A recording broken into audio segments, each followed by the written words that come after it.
Hello दोस्तों। तो आज की हमारी मूवी एक ऐसे लड़के के बारे में है जिसे एनिमल से बात करने की पावर मिल जाती है और वो इसका यूज दुनिया के सबसे तेज घोड़े को ढूंढने में करता है। तो मूवी शुरू होती है सियो कबीले के इलाके से, जहाँ हम यकारी और उसके डॉग ड्रूपी को देखते हैं। तभी वो कुछ बाइसन्स को वहाँ से भागते हुए देखते हैं जो इस इलाके को छोड़कर जा रहे हैं। यकारी के डैड और उसके दोस्त भी इसे नोटिस करते हैं और समझ जाते हैं कि उनका भी घर छोड़ने का वक्त आ गया है, क्योंकि बाइसन थंडर और लाइटनिंग वाले सीजन को सेंस कर लेते हैं। यही यकारी को खेलते हुए एक सुनहरी घोड़ा दिखाई देता है, जिसके बारे में मशहूर है कि वो दुनिया का सबसे फास्ट घोड़ा है और इन लोगों ने इसका नाम लिटिल थंडर रखा है। यकारी भी उसे देखकर बहुत इम्प्रेस होता है और तभी उससे मिलने उसके दोस्त वहाँ आते हैं, जिनमें एक लड़की रेनबो और एक लड़का सिड है। वो उसे अपने साथ खेलने को बोलते हैं, लेकिन यकारी उन्हें मना करके अपने डैड के पास आ जाता है। वहाँ वो उन्हें सुनहरी घोड़े के बारे में बताता है कि मैं एक दिन उस पर राइड करना चाहता हूँ, लेकिन उसके डैड उसे समझाते हैं कि उसे राइड करना इम्पॉसिबल है, क्योंकि आज तक उसे कोई नहीं पकड़ पाया।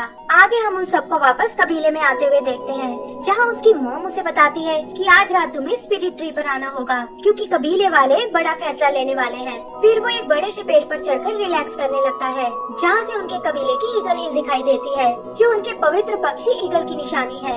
यहाँ वो खुद को लिटिल थंडर के साथ इमेजिन करता है और देखता है कि उड़ते हुए अचानक वो एक ग्रेट ईगल में बदल गया है। लेकिन जल्दी ही उसका ये सपना खत्म हो जाता है और वो पेड़ से नीचे गिर पड़ता है। वो अपनी मॉम और एक एल्डर से अपना सपना शेयर करता है। तब वो एल्डर उसे बताता है कि वो जरूर हमारे कबीले की पवित्र ईगल होगी और इसका मतलब है कि जल्दी ही तुम्हारी किस्मत बदलने वाली है। तभी उससे मिलने उसके दोस्त वहाँ आते हैं और वो भी उसकी बातें सुनकर एक्साइटेड हो जाते हैं। जल्दी ही वहाँ रात हो जाती है और हम देखते हैं कि कबीले वाले स्पिरिट ट्री के नीचे इकट्ठा हो गए हैं। वहाँ वो एल्डर उन्हें बताता है कि बाइसन्स के पास गजब की सेंसिंग पावर है और अगर वो ये जगह छोड़ रहे हैं तो हमें भी उनके पीछे जाना होगा। एक दूसरा आदमी उन्हें वार्न करता है कि जल्दी यहाँ बड़े बड़े टोर्नेडोज आने वाले हैं जो रास्ते में आने वाली हर चीज को नष्ट कर देंगे और अब हम ज्यादा देर तक यहाँ नहीं रह सकते। तब यकारी के डैड उन्हें बताते हैं कि हमारे पास बहुत ही कम घोड़े हैं जिनके बिना हम ये जर्नी नहीं कर पाएंगे और इसीलिए उसे अपने हंटर्स के साथ कुछ और घोड़े पकड़ने होंगे। कबीले वाले भी उसकी बात से एग्री हो जाते हैं और इधर सिड यकारी से कहता है कि हमें भी उन हंटर्स को फॉलो करना चाहिए। यकारी ऐसा करने से मना करता है और रेनबो भी उसे समझाती है कि ये सिर्फ ब्रेव लोगों का काम है जो सिर पर ब्रेवरी के फेदर्स पहनते हैं। तब सिड उन्हें बताता है कि बाकी घोड़ों के साथ लिटिल थंडर भी वहाँ होगा और ये सुनकर यकारी का मन बदल जाता है। अगली सुबह वह एक बोट से उन हंटर्स का पीछा करते हैं और देखते हैं कि उन्होंने काफी सारे घोड़ों को घेर लिया है। यही यकारी को वो लिटिल थंडर दिखाई देता है, लेकिन इससे पहले कि कबीले वाले उसे पकड़ पाए वो कूदकर वहाँ से भाग निकलता है और ये देखकर वो तीनों बहुत खुश होते हैं। यकारी उसके पीछे जाने का प्लान करता है और कहता है कि जल्दी ही हम यहाँ से दूर चले जाएंगे और ये मेरा उससे मिलने का लास्ट मौका है।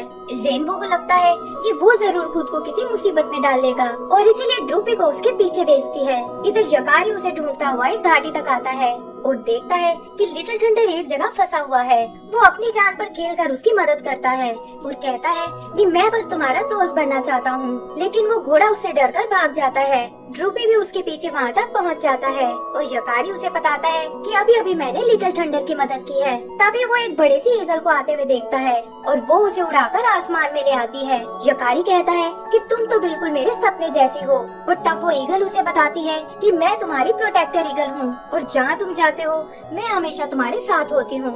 फिर वो उस घोड़े को बचाने के लिए उसे एक फेदर देती है और बताती है कि ये मेरे विंग्स का सबसे सुंदर फेदर है। ये बिल्कुल वैसा था जैसा कि उनके हंटर सिर पर लगाते हैं। और यकारी पूछता है कि क्या मैं भी अब ब्रेव बन गया हूँ।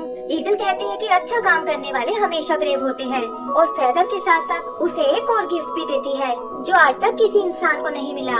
ये कहकर वो उसे वापस जमीन पर भेज देती है और यकारी खुश होकर इस बारे में ड्रूपी को बताता है। तभी वो देखता है कि ड्रूपी उसी की भाषा में बात कर रहा है और वो समझ जाता है कि ईगल ने उसे एनिमल से बात करने की पावर दी है। ये देखकर वो बहुत खुश होता है और उसे लगता है कि इस तरह वो लिटिल थंडर से दोस्ती कर सकता है। वो लोग एक बार फिर उसे ढूंढते हुए आगे बढ़ने लगते हैं, जहाँ एक काउल यकारी को आगे जाने का रास्ता बताता है। फिर उसकी मुलाकात कुछ बटरफ्लाई से होती है और इसी तरह जल्दी ही वो लिटिल थंडर तक पहुँच जाते हैं। यकारी उससे बात करने जाता है और वो घोड़ा भी हैरान रह जाता है कि आखिर ये इंसान मुझसे बात कैसे कर सकता है। तब यकारी उसे ग्रेट ईगल के बारे में बताता है और उससे उसकी चोट के बारे में पूछता है। वो घोड़ा भी अपनी मदद करने के लिए उसका शुक्रिया अदा करता है और यकारी प्यार से उसे छूने लगता है। फिर वो लपक कर उसके ऊपर बैठ जाता है, लेकिन ये बात घोड़े को बिल्कुल पसंद नहीं आती और वो उसे नीचे गिरा देता है। वो कहता है कि मैं तुम्हारा गुलाम नहीं बल्कि एक फ्री एनिमल हूँ और तुम भी बाकी इंसानों के जैसे एकदम सेल्फिश हो। ये कहकर वो वहाँ से चला जाता है और यकारी उसके पीछे उस नदी को क्रॉस करने लगता है। तभी पैर फिसलने से वो नदी में गिर पड़ता है और उसका फेदर भी बहकर दूर चला जाता है। वो देखता है कि सामने एक बहुत बड़ा वाटरफॉल है और किसी तरह एक पेड़ से लटक कर खुद को बचाने की कोशिश करता है, लेकिन ये भी उसके कोई काम नहीं आता।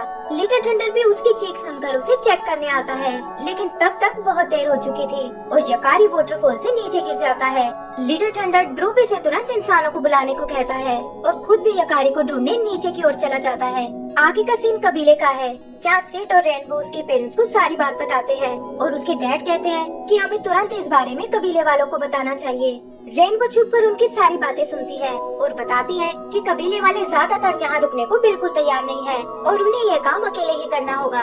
वो दोनों भी उनके साथ चलने की जिद करते हैं, लेकिन उसके पेरेंट्स इसके लिए बिल्कुल तैयार नहीं होते और अकेले ही उसे ढूंढने निकल जाते हैं। थोड़ा आगे जाने पर उन्हें ड्रूपी नजर आता है और वो उसका पीछा करते हुए यकारी तक जाने लगते हैं। इधर यकारी बहता हुआ एक डैम तक आता है जिसे कुछ छोटे छोटे बीवर्स ने बनाया था और वो उसे बचाकर बाहर निकाल लेते हैं। यकारी उन्हें सारी बात बताता है कि कैसे वो एक सुनहरे घोड़े को ढूंढ रहा था और इसी चक्कर में कबीले से बहुत दूर आ गया है। फिर वो उनसे अलविदा लेकर आगे बढ़ता है और वो ईगल एक बार फिर उससे मिलने आती है। वो उससे माफी मांगता है कि मैंने आपका फेदर घुमा दिया है और मैं शायद बिल्कुल ब्रेव नहीं हूँ। तब ईगल उसे समझाती है कि ये वक्त हार मानने का बिल्कुल नहीं है, क्योंकि अभी तो तुम्हें और भी बहुत कुछ करना है। वो बताती है कि जल्द ही तुम्हारा सामना जायंट्स और मदर नेचर के गुस्से से होने वाला है और इसे पार करके ही तुम सच में ब्रेव बन सकते हो। फिर वो उसे खुद पर यकीन रखने को कहकर वहाँ से चली जाती है और यकारी सोच में पड़ जाता है कि आखिर इन बातों का क्या मतलब है। तभी वो सामने से किसी को आते हुए देखता है और उसे लगता है कि ये शायद उसके कबीले के लोग हैं, लेकिन पता चलता है कि ये तो असल में घोड़ों का झुंड है जो सीधा उसी की ओर आ रहे हैं। उनसे बचकर भागते हुए वो गिर पड़ता है, लेकिन तभी उसकी मदद करने लिटिल थंडर वहाँ आता है और उसे तुरंत अपने ऊपर बैठने को कहता है। यकारी इस राइड से बहुत एक्साइटेड होता है, लेकिन वो घोड़ा उसे बताता है कि हमारे पीछे कुछ हंटर्स लगे हुए हैं। वो दोनों बचते हुए एक सेफ जगह आ जाते हैं और यकारी टाइम पर आने के लिए उसका थैंक्स बोलता है। लिटिल थंडर उसे समझाता है कि तुम्हें अपने कबीले के पास वापस चले जाना चाहिए और यकारी इसमें उसे अपनी मदद करने को कहता है, लेकिन लिटिल थंडर ऐसा करने से मना कर देता है और कहता है कि मुझे इंसानों पर बिल्कुल भरोसा नहीं है। तभी उन्हें कुछ घोड़ों की आवाज सुनाई देती है और वो देखते हैं कि हंटर्स ने उन्हें पकड़ लिया है। यकारी उससे इनकी मदद करने को कहता है, लेकिन लिटिल थंडर उससे पूछता है कि सुबह तुम्हारे हंटर्स भी घोड़ों को पकड़ रहे थे, तो भला तुम में और इन लोगों में क्या फर्क है। तब यकारी उसे बताता है कि ये लोग कुगर कबीले से हैं और हम इनकी तरह घोड़ों को कभी हर्ट नहीं करते। फिर वो उसे उन कुगर्स का ध्यान भटकाने को बोलता है ताकि पीछे से वो उन घोड़ों को आजाद करा सके। कुगर्स भी एक सुनहरे घोड़े को देखकर बहुत इम्प्रेस होते हैं और अपने एक आदमी को वहीं छोड़कर उसे पकड़ने चले जाते हैं। यकारी भी इसका फायदा उठाकर घोड़ों तक पहुंच जाता है और एक एक करके उन सभी को आजाद करा देता है। लिटिल थंडर भी कुगर से बच निकलता है और वापस आकर वो देखते हैं कि उनके पहले वाले घोड़े भी भाग गए हैं। लीडर उनका पीछा करने की सोचता है और तभी वो यकारी और सुनहरे घोड़े को भागते हुए देखते हैं। वो अपने आदमी पर बहुत नाराज होता है और कहता है कि तुम्हें किसी भी कीमत पर उस घोड़े को वापस लाना होगा। आगे हम यकारी के पेरेंट्स को देखते हैं जिन्हें ड्रूपी उस वाटरफॉल तक ले आया है और वो उसका अंजाम सोचकर दुखी हो जाते हैं। तभी उन्हें नदी में पड़ा हुआ वो फेदर मिलता है और उसकी मॉम समझ जाती है कि ग्रेट ईगल उसकी रक्षा कर रही है। उसके डैड जानते हैं कि टोर्नाडोस किसी भी वक्त आ सकते हैं और नीचे उनके दुश्मन कुगर्स का इलाका है और ये सोचकर वो तुरंत उसकी मदद करने निकल जाते हैं। इधर यकारी कुगर्स को हराकर बहुत खुश होता है, लेकिन लिटिल थंडर उसे बताता है कि यहाँ से निकलने का बस एक ही रास्ता है और उसे उन कुगर्स ने रोक लिया है। तब यकारी उसे माउंटेन का रास्ता दिखाता है जिसके ठीक पीछे उनका कबीला बसा हुआ है, लेकिन लिटिल थंडर उसे समझाता है कि सामने वाला माउंटेन बहुत बड़ा है और हम इतने ब्रेव नहीं हैं कि उसके पार जा सके।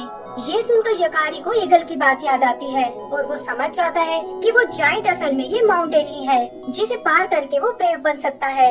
उसकी जिद देखकर वो घोड़ा भी उसकी मदद करने को तैयार हो जाता है और वो उस मुश्किल रास्ते को पार करने लगते हैं, लेकिन पता चलता है कि वो कुगर आदमी उन दोनों का पीछा कर रहा है। एक जगह वो लिटिल थंडर को पकड़ने की कोशिश करता है, लेकिन तो बेयर्स वहाँ आकर उसका काम बिगाड़ देते हैं। यही उनका सामना एक बर्ड से होता है और यकारी उससे बात करके उसे अपनी मदद करने के लिए तैयार कर लेता है। वो उसे नदी के पास अपने डॉग को ढूंढने को कहता है ताकि उन्हें बता सके कि वो एकदम सही सलामत है और इस वक्त अपने कबीले की ओर वापस आ रहा है। आगे बढ़ते हुए वो पहाड़ की चोटी तक आते हैं जहाँ उन्हें सामने एक गुफा नजर आती है और ठंड और थकान के कारण वो वहीं रात बिताने का फैसला करते हैं। पता चलता है कि ये गुफा एक रैकून की है जो गर्म इलाके से यहाँ स्नो देखने आया है और वो उन्हें यहाँ रखने के लिए तैयार हो जाता है। उधर सिड और रेनबो को यकारी की बहुत चिंता होती है और तब एल्डर उन्हें बताता है कि कल तक टोर्नाडो यहाँ पहुँच जाएंगे और उम्मीद करो कि उसके पेरेंट्स उसे जल्दी से ढूंढ लें। सुबह यकारी को अपने पास कुछ फ्रूट्स रखे हुए मिलते हैं और वो समझ जाता है कि ये सब रकून उनके लिए लाया है। तभी उसे लिटिल थंडर की आवाज आती है जो उसे दिखाता है कि रात को यहाँ काफी स्नोफॉल हुआ है और यकारी को लगता है कि ये देखकर रकून खुश हो जाएगा। फिर वो उन बर्फीले रास्तों से होते हुए आगे बढ़ने लगते हैं और यकारी को सामने वो ईगल हिल दिखाई देती है। वो लिटिल थंडर का शुक्रिया अदा करता है और कहता है कि मैं तुम्हारे बिना ये कभी नहीं कर पाता। लिटिल थंडर भी उसे ब्रेव बुलाता है और प्रॉमिस करता है कि तुम जब चाहो मेरी सवारी कर सकते हो। ऐसे ही मस्ती करते हुए वो नीचे उतरने लगते हैं लेकिन वहाँ उन्हें फिर से वो कूगर आदमी मिलता है। उससे बचने के चक्कर में यकारी और वो आदमी एक दरार में जा गिरते हैं और रकून तुरंत उसकी मदद करने जाता है। वहाँ वो यकारी को होश में लाता है लेकिन वो देखते हैं कि कूगर अभी भी उनके पीछे पड़ा हुआ है। वो लोग किसी तरह उसे चकमा देने की कोशिश करते हैं और तभी उन्हें बाहर निकलने का रास्ता दिखाई देता है। रकून उसे तुरंत वहाँ से जाने को कहता है और बताता है कि मैं अब इन केव्स को ही अपना घर बनाने वाला हूँ। जल्दी ही यकारी वहाँ से निकलकर नदी तक पहुँच जाता है जहाँ वो कूगर एक बार फिर उस पर अटैक करने आता है लेकिन तभी उसके डैड वहाँ आकर उसे रोक लेते हैं और कूगर को वहाँ से भागना पड़ता है। यकारी भी अपने पेरेंट्स से मिलकर बहुत खुश होता है और यहीं हम लिटिल थंडर को देखते हैं जो दूर से यकारी को अलविदा बोलता है। यकारी भी उसे देख लेता है लेकिन उसके डैड उसे समझाते हैं कि जल्दी यहाँ टोर्नाडो आने वाला है और हमें यहाँ से निकल जाना चाहिए। तभी वो देखते हैं कि टोर्नाडो उनके करीब आने वाला है और वो उससे बचकर भागने लगते हैं और यहाँ यकारी को समझ आता है कि ये टोर्नाडो ही मदर नेचर के गुस्से का रूप है। उसके डैड को अपने घोड़ों की चिंता होने लगती है क्योंकि वो पहले से ही थके हुए हैं और तभी यकारी लिटिल थंडर को आते हुए देखता है। फिर वो यकारी को अपनी पीठ पर आने को बोलता है और उन्हें टोर्नाडो से बचाने के लिए घाटी में बनी एक दरार में ले जाता है। आगे का सीन कुछ टाइम बाद का है जहाँ कबीले ने अपने लिए एक नई जगह ढूंढ ली है और वो वहाँ बसने की तैयारी कर रहे हैं। तभी उन्हें ड्रूपी की आवाज सुनाई देती है और वो देखते हैं कि यकारी और उसकी फैमिली वापस आ गई है। वो सब लिटिल थंडर को देखकर बहुत हैरान होते हैं और यकारी उन्हें बताता है कि ये सिर्फ घोड़ा ही नहीं बल्कि मेरा दोस्त भी है। फिर वो यकारी को उसका खोया हुआ फेदर वापस करते हैं और कहते हैं कि अब से तुम भी हमारे कबीले के ब्रेव लोगों में से एक हो। एंड में हम यकारी को लिटिल थंडर की सवारी करते हुए देखते हैं और इसी के साथ हमारी ये मूवी खत्म हो जाती है।